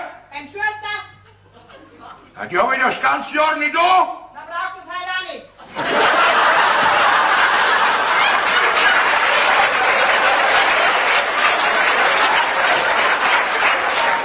Irma, mein schwarzer Joppe hängt auch nicht im Schrank. Geh mir nicht aus, Bierstutz. Oh, Irma, ich glaube, da ist eine Sabotage im Spiel. Augenblicklich bringst du mir ohne Fies und Denkel meine Zeit da raus. Das wäre gerade. Ein Schmarrn wäre ich. Meinst du, die gespannt ist nicht, dass du schon wieder ausreißen willst, hä? Ich hab dich was gefragt. Und ich hab nichts gesagt. Okay, bleib doch daheim bei mir. Ich koch dir ganz was Gutes. Ein Kaiserschmarrn. Ich mag keinen Kaiserschmarrn. Weißt du, warum das der Kaiserschmarrn heißt? Nein. Da sind die ganzen Kaiser mal beieinander gesessen, haben einen rechten Schmarrn gekriegt, darum heißt der Kaiserschmarrn. Außerdem liegt mir der Kaiserschmarrn dauernd im Magen. Ach so, ein Schmarrn. Du brauchst doch bloß sagen, was du magst. Schau, ich mach dir doch alles. Mein Quantel will ich und sonst gar nichts. Ah, freilich. Möchtest mit deinen Kriegsspäßeln schon wieder in die Wirtshäuser umeinander ziehen und mich daheim hocken lassen, gell? Ich bin ein freier Wildbretschütz. Ja. Glaubst denn du, dass ich mich wieder nächtelang daheim herhock, während du weißt Gott was treibst? Nein, nein, da tue ich nicht mehr mit. Brauchst gar nicht pfeifen. Ich kenn mich schon aus. Jetzt bricht mir sofort mein Wasser, aber Dalli! Am Pfeiferdeckel werde ich. Und dass das heißt, ich pack jetzt meinen Koffer und geh. Endlich. Das habe ich nämlich nicht notwendig auf meine alten Tage, dass ich mich auch noch beleidigen lassen muss von so einem alten Deppen. Also euch lassen mir gefallen, aber den Deppen, das geht zu weit, gell? Meinst du, ich merk's nicht, dass du mir immer mein Quantel versteckst, wenn ich fort will? Ich bin doch ein Depp. Da hast du eine Graffe. Und von mir aus gehst hin, wo du willst. Ein Mann, der ein weibliches Wesen und eine Fürsorge und ein trautes Heim nicht zu schätzen weiß, der hat mich nicht verdient. Ha, ha, ha. Ja, immer um mein Quantel schmeißt mir nämlich so rum. So schön kann man es haben miteinander. So friedlich kann man auskommen miteinander.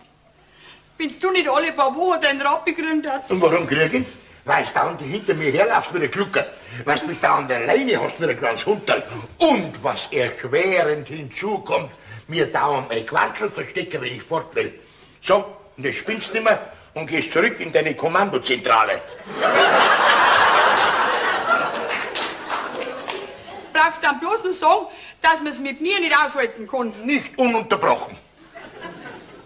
Gut, wenn ich da herin so lästig bin, dann gehe ich halt. Endgültig. Ich werd's überleben. So schön könnte man es haben miteinander.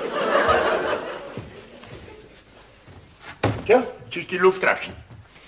So, jetzt werde ich mich einer gründlichen Reinigung unterziehen. Und dann stürze ich mich ins Vergnügen. Sammel, Opa. Jetzt geht's wieder aufwärts.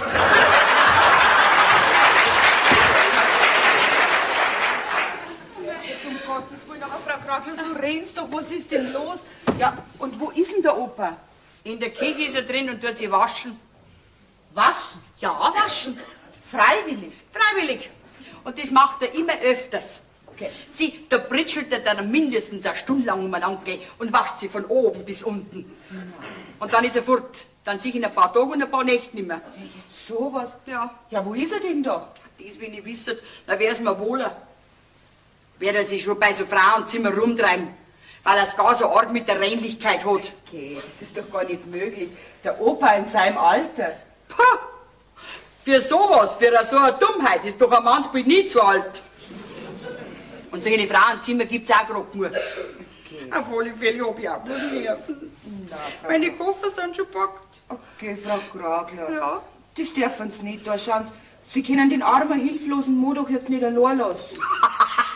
Was haben Sie gesagt? Arm und hilflos, Ihr Vater. Ja, dass ich nicht lach. Der ist wahrscheinlich noch nie so mobil und so aktiv gewesen, wie er seitdem ich da bin. Der braucht mich nicht. Das hat er mir oft nur gesagt. Der sollte zu seinem Frauenzimmer gehen, wo er die ganzen Nächte verbringt. Frau Kragler. Opa! Ja? Opa, bitte komm mal raus! Ja, Gerda, du bist da! Hast mein Liederl auch dabei? Nein, das Liederl habe ich nicht dabei. Nicht? Sag mal, was machst denn du wieder für Geschichten? Was will ich denn machen? Bequaschen, rasieren, ist das vielleicht verboten? Kann man mal hin und her? Opa, Ja. hat man denn mit dir nur Probleme? Die Frau Grabler geht. Oh, so steht in 10 Minuten geht der Bus nach Deisenhofen. Bitte, begreifst denn du das nicht, was das bedeutet? Was denn? Du bist dann wieder allein. Oh, macht doch nichts, ich hab's lang genug ertragen. Ich hab's lang genug ertragen, jawohl. Lass mir's nutzen. 3 Monate, 5 Tage und 13 Stunden. Jetzt ist fertig, finito, Ende der Debatte, klangen meine schwarzen Schuhe und meine Hosen rüber. Opa, Ja. wo gehst denn du hin? Irgendwo und nirgendwo. Du Bittchen, ich hab bloß eine halbe Stunde Mittag. Sei so gut und gib mir eine vernünftige Antwort. Du sag einmal, ich glaube, ich bin volljährig, oder? Ich gehe, stürz mich jetzt ins Vergnügen. Was? Ja. Für sowas bist du entschieden zu alt. Du bleibst da. Ich gehe. Nein. Ich Und geh. ich auch. Frau Kragler, bitte überlegen Sie einer das nochmal. Er wird bestimmt wieder vernünftig werden. Wenn die Irma gehen will, dann soll sie gehen. Und wenn sie da bleiben will, dann soll sie da bleiben. Biffy, Frau Kragler. So, jetzt hast du es so weit gebracht, dass diese gute, zuverlässige Frau fort ist. Aber das wärst schon. Ich werde alles am Ludwig und am Hans sagen. Und die werden dir dann aber was erzählen. Oh, da wärst du Glück haben, da bin ich nicht mehr da. Du kannst mir höchstens eine Postkarte schreiben, was ihr beschlossen habt. Und die Irma, die kann mitbeschließen, Die jawohl. Irma ist ja nicht mehr da, das wirst du schon bemerkt haben. Die kommt schon wieder, die soll bei wiederkommen. Tja, jetzt brauche ich noch ein Rasierwasser. Moschus brutal.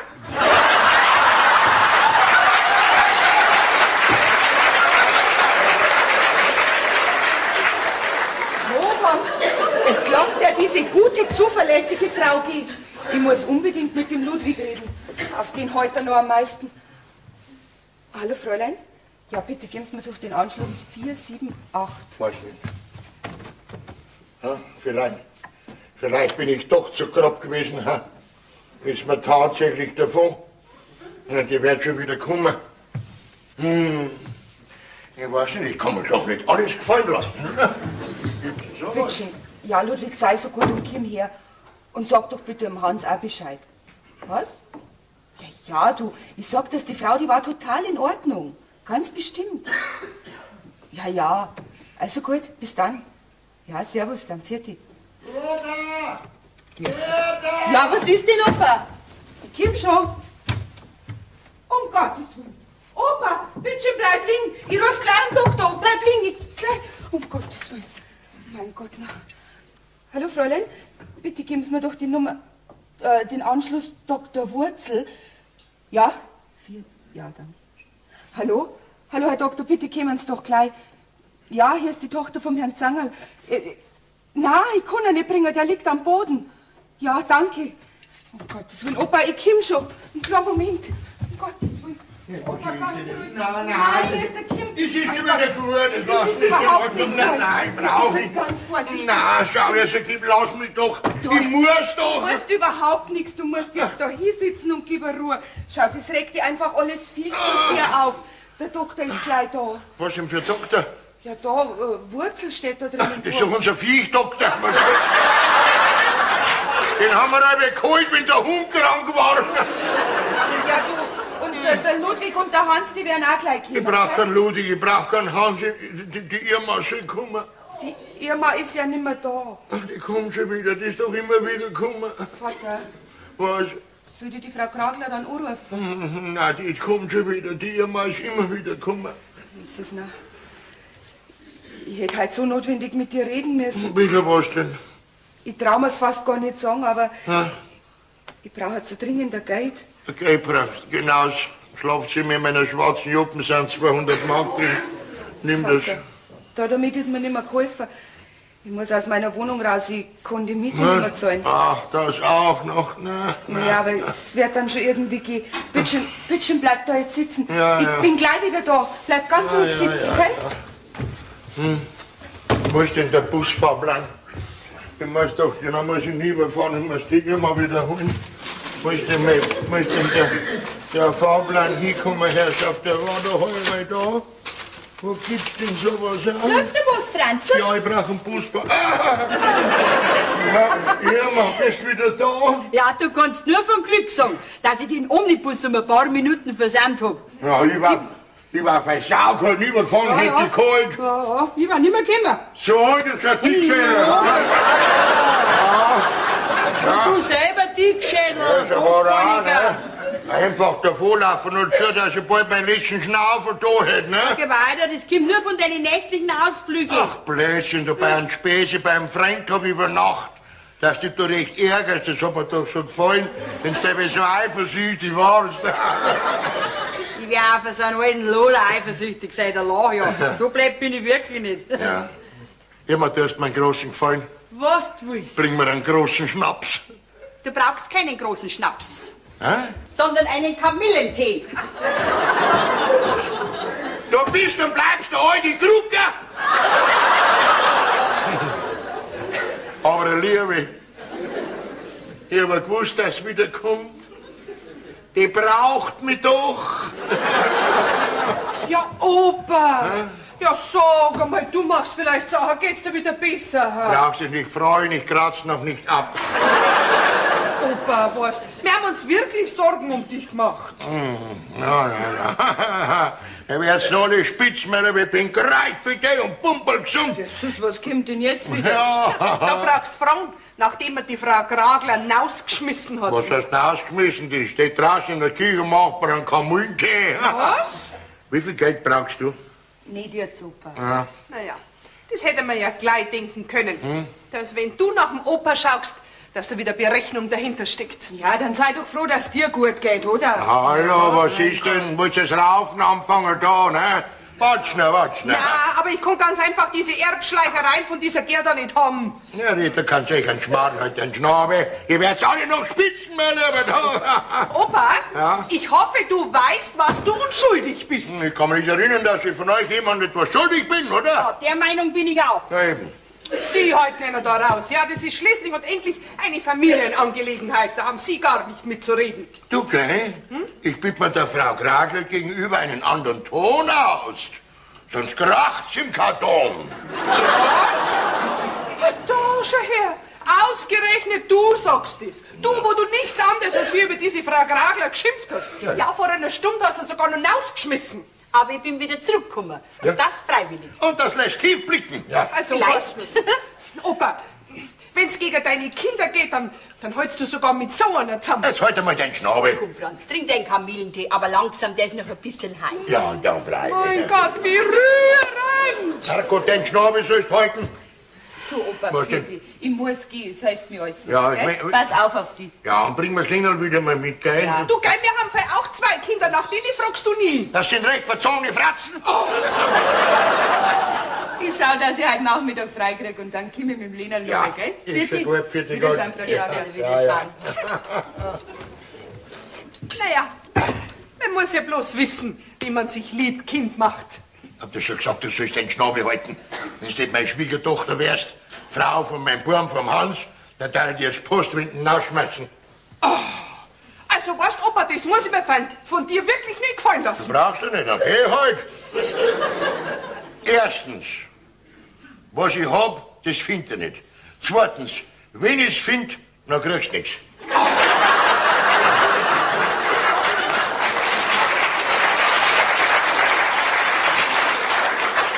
Und drittens kannst du ein Schwammerl mit dem Lasso fangen. Also, weißt du, Opa, ein Pflichtanteil steht uns schon wirklich zu. Da schauen wir uns den überhaupt nicht an. Können Sie es gar nicht mehr warten, bis der Opa nicht mehr ist? Ja, und das wird noch lange dauern, mein Lieber. Komm her, ich muss dir was sagen. Meinst Was? Also, wenn man euch zwei zuhört, dann kann man gar nicht glauben, dass man mit 2 erwachsenen Menschen zu tun hat. Was denn? Dann kann man direkt meinen, wir sind im Kindergarten. Also, weißt Opa, wie du dich aufführst, das ist wirklich lächerlich. Oh, das wird noch viel lächerlicher. Ja, mal, komm. Jetzt gleich? Ja. Jetzt schon wieder? Reine.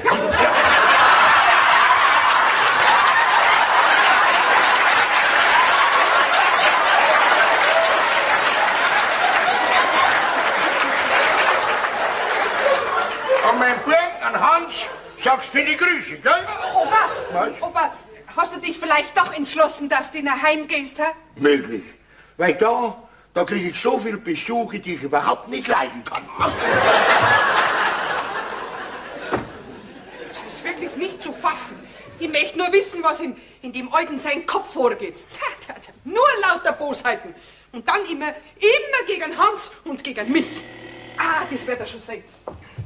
Hans, ja, geh halt rein, du hast doch einen Schlüssel, was klingelt. So lange, aber das geh halt einmal weiter. Jetzt überfall mich doch nicht gleich an der Tür schon. Wie geht's denn Opa überhaupt? Liegt er im Bett? Im Bett? Ha, dass ich nicht laut.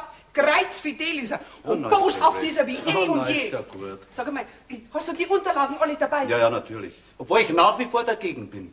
Ich meine, die Geschichte mit der Frau Kragler hat sich doch ganz gut anlassen, oder? Hör mal nur mit dieser Frau Kragler auf. Die tut gerade so, als wenn sie die Hausfrau da herin wäre. Ja. Grüß euch. Ach, das geht. Du, die Gerda hat mich gerade angerufen und gesagt, es gab wieder was Neues mit dem Opa. Naja, so nice ist das nicht. Also wir haben halt gemeint... Also wir haben beschlossen, dass diese Zustände nicht mehr tragbar sind auf die Dauer. Moment einmal. Ich meint, mit der Frau Kragler war alles in Ordnung. Das Häusl schaut doch ganz ordentlich aus. Der Opa ist versorgt und wir brauchen uns keine Sorgen mehr machen. Das meinst aber auch nur du. Ich habe mich nämlich in der Nachbarschaft erkundigt nach dieser Frau Kragler. Da weiß ja gar nichts. Ach, sei doch starr, unterbrich mich doch nicht. Ja, und da hört man ja schöne Sachen. Streiten dern's die zwei, ununterbrochen.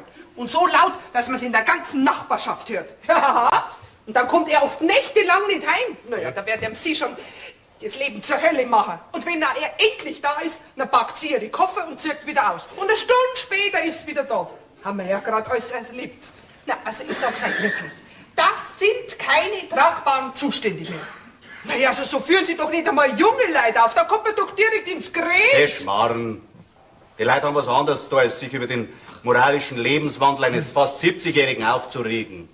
Ja und, was ist jetzt? Also, wir haben beschlossen, der Opa muss endlich in geordnete, geregelte Verhältnisse. Ja, dann noch was. Überlegt's doch. Ihr wisst doch, dass der Opa im Haus sein ganzes Geld versteckt hat. Ja, bitte, was ist jetzt, wenn die das Geld finden und reißt sich's unter den Nagel, hä? Dann haben wir überhaupt nichts und schauen mit dem Ofenrohr ins Gebirge. Und er kümmert sich ja um nichts. Man muss nicht hinter an jeden Menschen gleich was Schlechtes suchen. Ja und, was habt ihr jetzt beschlossen? Also, wir haben auf alle Fälle beschlossen, tu doch mal die Unterlagen her. Jetzt geh weiter, trittst heute immer so rum. So, also, da schau her, wir haben beschlossen, der Opa kommt in ein Heim. Ja, wir verkaufen dann das Haus da, teilen das Geld unter uns auf, sodass jeder ein bisschen was davon hat, oder? Ja schon, aber wenn er nicht will. Ja, und außerdem, wer zahlt das alles? Ja, wer zahlt das? Das Heim ist wunderschön, wirklich, schau nur hin. Aber auch sehr preisgünstig, ja. Ja, dann darf man doch auch nicht vergessen, der Opa hat ja schließlich und endlich eine gute Rente. Und das Geld für die Frau Kragler, das sparen wir uns ja auch, oder? Jetzt geh weiter, Jammer.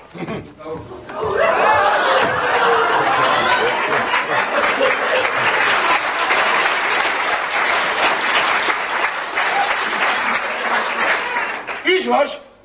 Aber was hat's denn ihr zwei vor? Haben wir was vor, Jammer? Hast du das?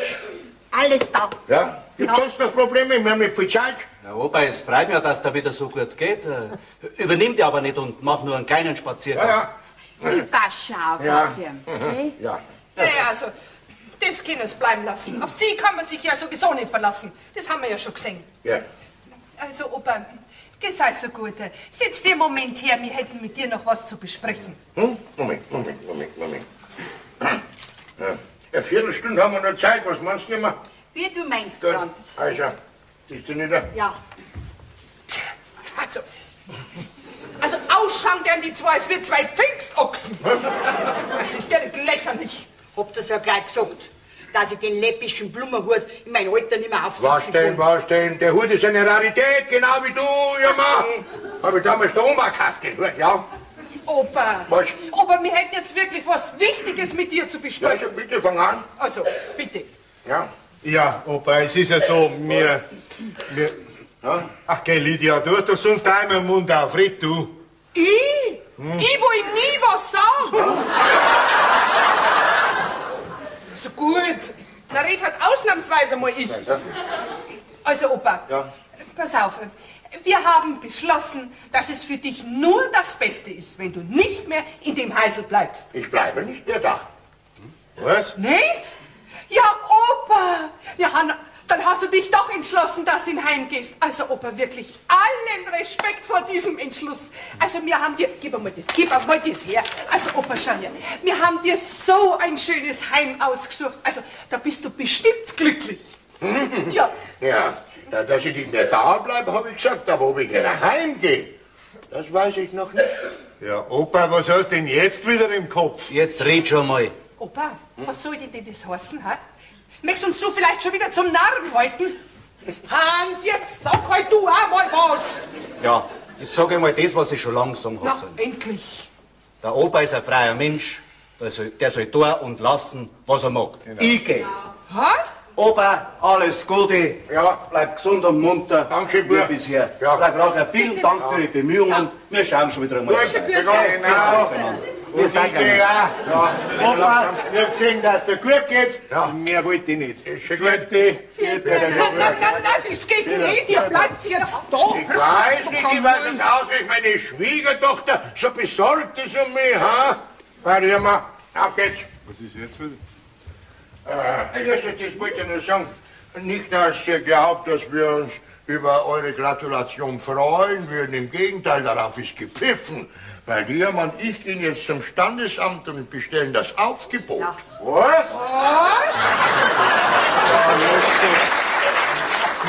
Also, das ist ja... Das einzig Richtige, das wolltest du doch sagen, gell? Ja, Vater, ich meine, ich will dir ja gewiss nichts reinreden, aber weißt schon, in deinem Alter, ich meine, da packst du das noch. Ich weiß zwar nicht, was du präzise unter Tabak meinst, aber ich sehe da kein Hindernis, du immer. Also, das ist nicht zu fassen. Mit fast 70 Jahren auf dem Buckel heiratet dein Vater nun mal. Also ich bin wirklich auch sprachlos. Ich meine, müsst ihr doch gleich heiraten. Die Frau Gragler kann doch so auch da bleiben wie bisher. Ja, wisst ihr, seitdem die Oma gestorben ist mit meinem Gefühlsleben sehr trübe geworden. Ne? Und dann haben wir gedacht, und seit die Irma da ist, hat sie wieder ein kleines Ruckel gemacht. Opa, Ja, in deinem Alter gibt's keine Ruckel mehr. Also wirklich, Hans. Hans, also dein Vater, das ist ja direkt ein Lüstling. Oh, no, so geht das auch nicht. Man lernt jemanden erst richtig gern haben, wenn man seine Socken wascht. jawohl, und wenn man jemand hat, der einen Taunt hält, wenn es einem schlecht geht, So ist bis zum Ende. Man soll es doch nicht für möglich halten. Also, Vater, du schießt den Vogel ab. Ich hab's ja gewusst, dass ihr zwei euch freut, gell? Immer, setz dein Hut gerade auf. Ja. Mach was. Halt. Ja, schön. Was ist noch? Ja, Moment einmal. Darf man vielleicht fragen, ob das junge Glück da rein heiraten will? Ach so, das hätte ich bald vergessen. Die Irma hat in Deisenhofen ein kleines Häusel, das steht leer und da ziehen und heiraten wir hinein. Wirklich? Ja. Ja, dann können wir das Häusl ja doch da verkaufen. Halt, Moment, das muss ich noch hinzufügen. Und nach dem Standesamt gehen wir zwei zum Notar. Ja. Und da lasse ich dann mein Häusl auf mein Enkelkind aufs Lehnerl überschreiben. Und die Gerda kann mit dem Kind sofort einziehen. Was? Also das ist ja wirklich... Vater, wir sind einverstanden. Wir haben doch alle unser gutes Auskommen. Und so ist der Gerda auch geholfen. So ist es. Hast du das Fackel? Wirklich alles da. Weißt du, das, ich muss sie sehen. Hallo, da. Siehst du, was ich euch gesagt habe? Jetzt reißt sich die das Geld auch noch unterm Nagel. Da steht ihr auch zu, weil sie es gefunden hat. Irma? Und nach dem Standesamt und nach dem Notar gehen wir dann auf die Sparkasse. Jawohl. Na, Und jetzt packen wir's. Ja, jetzt Weiter. packen wir's. Okay.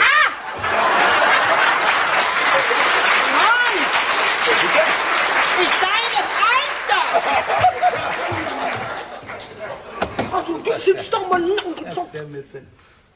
Gell? Euer Opa ist doch nicht so dumm.